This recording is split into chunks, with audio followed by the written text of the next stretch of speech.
नमस्कार दोस्तों, smart agriculture classes में आपका स्वागत है।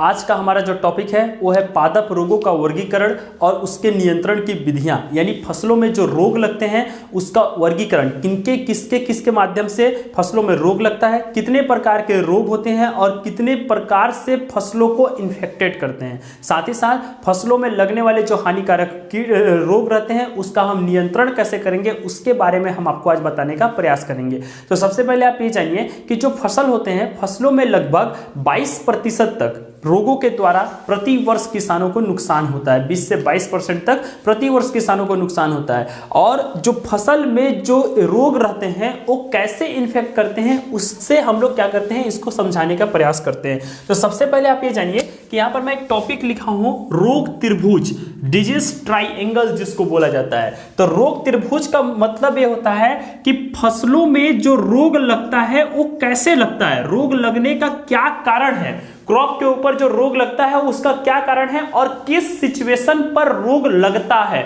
उसके बारे में मैं आपको सबसे पहले यहां पर बताने का प्रयास करूंगा। तो सबसे पहले ये जानिए कि रोग लगने के लिए फसलों को 3 चीज की आवश्यकता पड़ती है, जिसमें सबसे पहला होता है सुटेबल एनवायरनमेंट, दूसरा होता है आपका पैथोजन और तीसरा होता है होस्ट। होस्ट का मतलब होता है परजीवी, सुटेबल एनवायरनमेंट का मतलब होता है अनुकूलित वातावरण और पैथोजन का मतलब होता है रोग कारक। ये 3 चीज की आवश्यकता पड़ती है। अगर ये 3 चीज अवेलेबल है हमारे एनवायरनमेंट के पास, हमारे पर्यावरण में, तो फसलों को डिजीज कास्ट करेगा, और अगर ये 3 चीज नहीं है तो फसलों को रोग कास्ट नहीं करेगा। तो सबसे पहले रोग कास्ट करने के लिए चाहिए सुटेबल एनवायरनमेंट, जिसको हम लोग बोलते हैं हम लोग गर्म एवं आर्द्र जलवायु। इसका मतलब ये होता है कि आज पानी आया है, दिन भर बादल किया है और उसके दूसरे दिन बादल फट गया है। इससे क्या होता है कि जो रोग कारक होते हैं वो एक्टिव हो जाते हैं, सक्रिय हो जाते हैं, उनको सुटेबल एनवायरनमेंट मिल जाता है। तो उस सिचुएशन को हम लोग क्या बोलते हैं, अनुकूलित वातावरण। पैथोजन का मतलब होता है रोग कारक। यहां पर हमारे फसलों को 3 चीज नुकसान पहुंचाते हैं। एक होता है आपका फंगस, दूसरा होता है आपका बैक्टीरिया और तीसरा होता है वायरस। इसके अलावा निमाटोड वगैरह, प्रोटोजोआ वगैरह भी नुकसान पहुंचाते हैं, लेकिन क्रॉप को मुख्य रूप से फंगस, बैक्टीरिया और वायरस नुकसान पहुंचाते हैं। अब ये 3 चीज हैं, जैसे फसलों को मतलब रोग को सुटेबल एनवायरनमेंट तो मिल गया, गर्म एवं आर्द्र जलवायु तो मिल गया, लेकिन अब इंफेक्शन कास्ट करने के लिए फंगस, बैक्टीरिया और वायरस की आवश्यकता पड़ती है। अब इस अगर गर्म और आर्द्र जलवायु भी है और पैथोजन भी अवेलेबल है, तो अब इन दोनों को चाहिए होस्ट पौधा।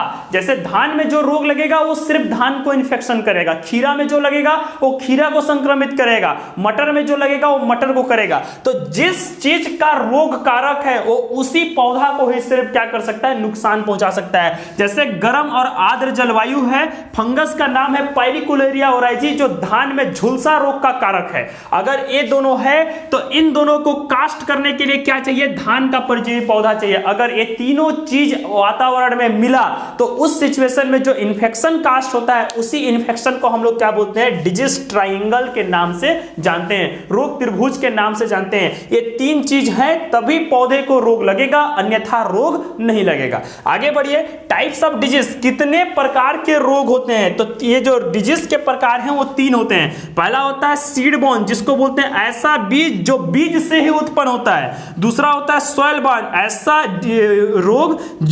ऐसा रोग जो मिट्टी से उत्पन्न होता है, ऐसा रोग जो हवा के माध्यम से फैलता है। तो बीज के द्वारा फंगस से भी रिलेटेड रोग लगते हैं, बैक्टीरियल डिजीज भी लगते हैं और वायरल डिजीज भी लगते हैं। अगर जिस सीड को हम खेत में बोए हैं उसमें पहले से ही रोग कारक अवेलेबल है, तो जैसे ही वो बीज अंकुरित होगा उसमें संक्रमण, इन्फेक्शन दिखाई देना शुरू हो जाएगा और फसल शुरू से ही बर्बादी के कगार में जाएगा।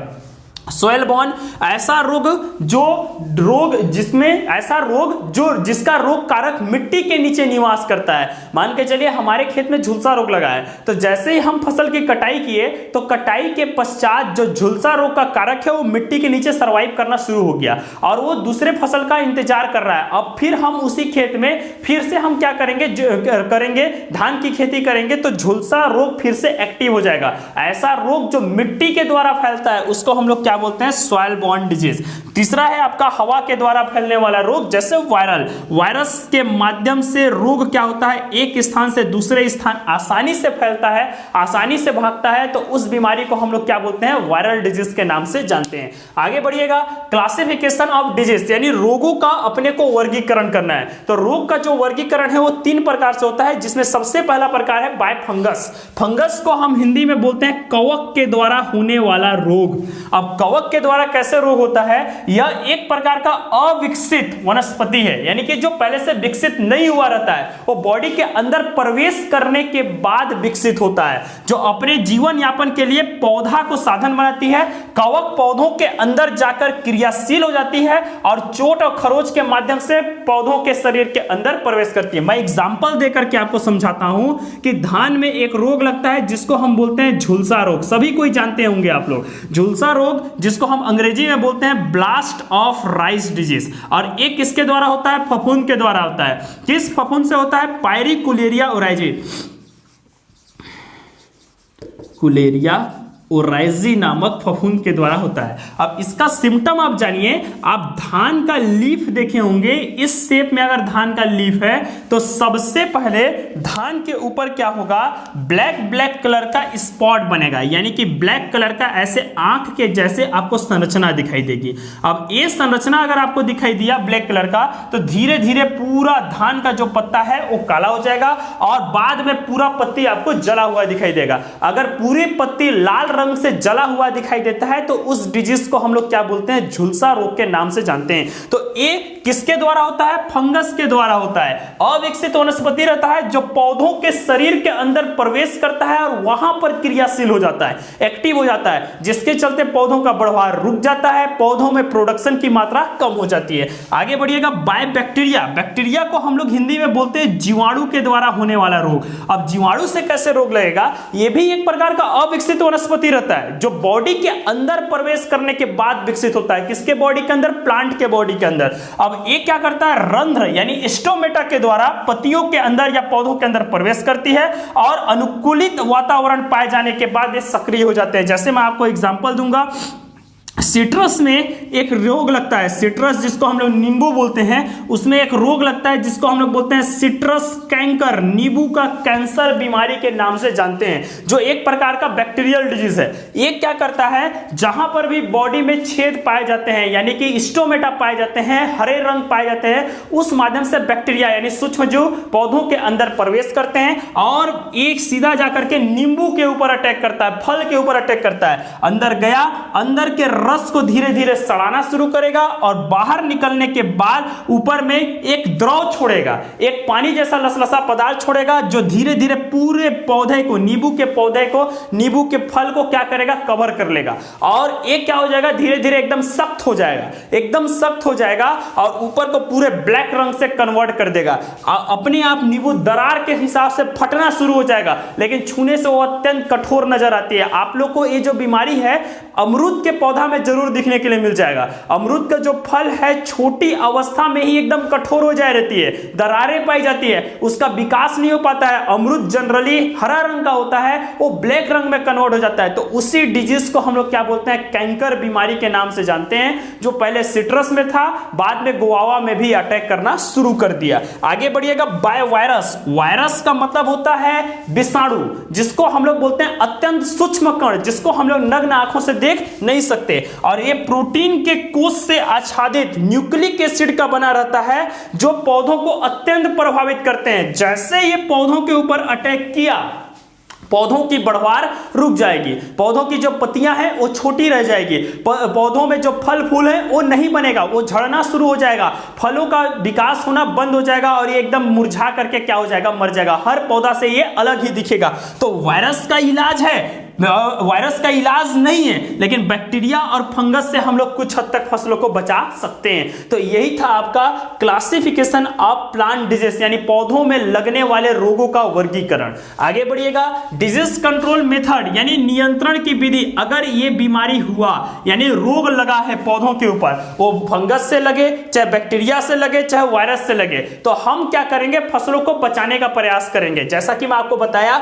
कि फंगस से जो भी बीमारी लगेगा हम उसको बचा सकते हैं। बैक्टीरिया से जो भी बीमारी लगेगा हम बचा सकते हैं। वायरस का इलाज नहीं है। सीधा आप क्या करेंगे, अगर वायरल डिजीज लगता है तो आप उस पौधे को उखाड़ेंगे और दूर ले जाकर के फेंक देंगे। मैं इसका एग्जांपल आपको बताता हूं कि इसमें एक बीमारी आप लोग सुने होंगे येलो वाइन मोजेक डिजीज, यानी कि सोयाबीन का मोजेक रोग। इसमें अगर सोयाबीन में मोजेक रोग लगता है, पीला मोजेक रोग अगर लगता है तो सोयाबीन का बढ़वार रुक जाता है, पत्तियां छोटी रह जाती है, पत्तियां सिकुड़ जाती है, बढ़वार होना बंद हो जाता है। ये अन्य प्लांट से एकदम अलग ही दिखाई देगा, उसका कोई इलाज नहीं। आप उखाड़िए और उसको दूर ले जाकर के फेंक दीजिए। तो वही है आपका वायरल डिजीज। आगे बढ़िएगा, कंट्रोल में मैं बताऊंगा कि सबसे पहले आप क्या करेंगे कि रोगी पौधा को या रोगी पौधा का जो अंग है, जिस अंग में बीमारी लगा है, उसको तोड़िए और दूर ले जाकर के फेंक दीजिए। दूसरा पॉइंट, फसल चक्र अपनाइए। अगर ग्रेमनी कुल के पौधा में इंफेक्शन किया है तो आप उस खेत में ग्रेमनी का कल्टीवेशन छोड़ करके सोलेनेसी का या लेग्यूमिनेसी कुल का करिए, यानी कि पौधों के कुल का वर्गीकरण कर दीजिए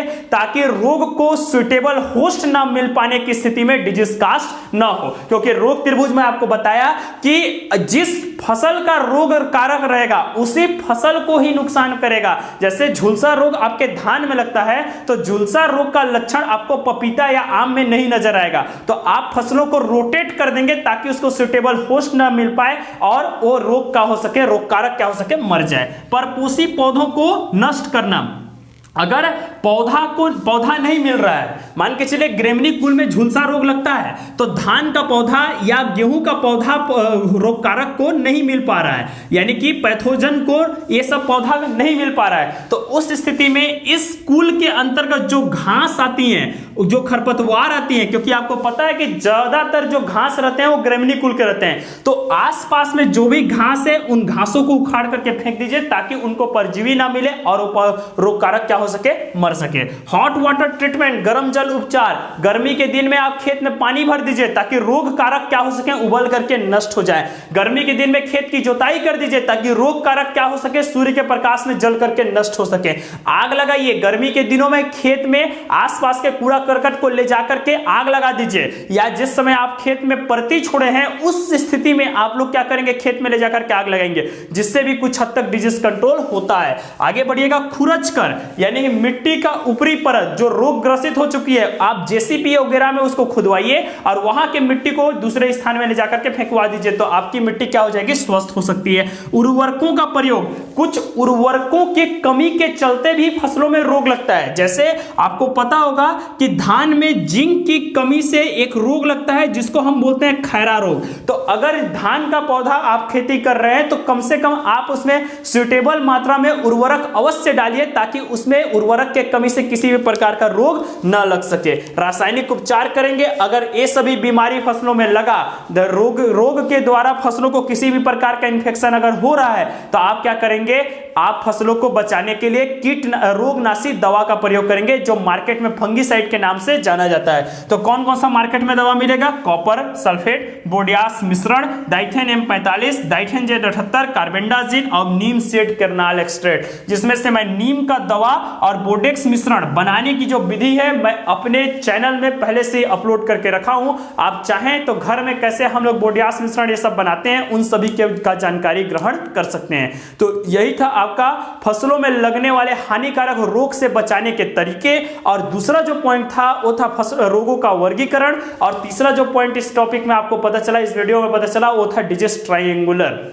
और एक चीज और आपको मैं बोलूंगा, prevention is better than care. हमको पता है कि हम खेती का कार्य करेंगे तो हमारे फसल में रोग भी लगेगा, कीड़े भी लगेंगे और खरपतवार भी लगेंगे, तो हम पहले से ही हम खेत में जो खरपतवार या रोग या कीट जो लगता है उससे बचाने के तरीके के बारे में हम जानने का प्रयास करेंगे। पहले से ही हम दवाई वगैरह ला करके रखे रहेंगे ताकि हमारे फसलों को किसी भी प्रकार का नुकसान न हो। तो यही था आज का हमारा जो वीडियो था, ये उस टॉपिक का नाम है फसलों का वर्गीकरण और रोग नियंत्रण की विधि। उम्मीद करूंगा आपको पसंद आएगा। धन्यवाद।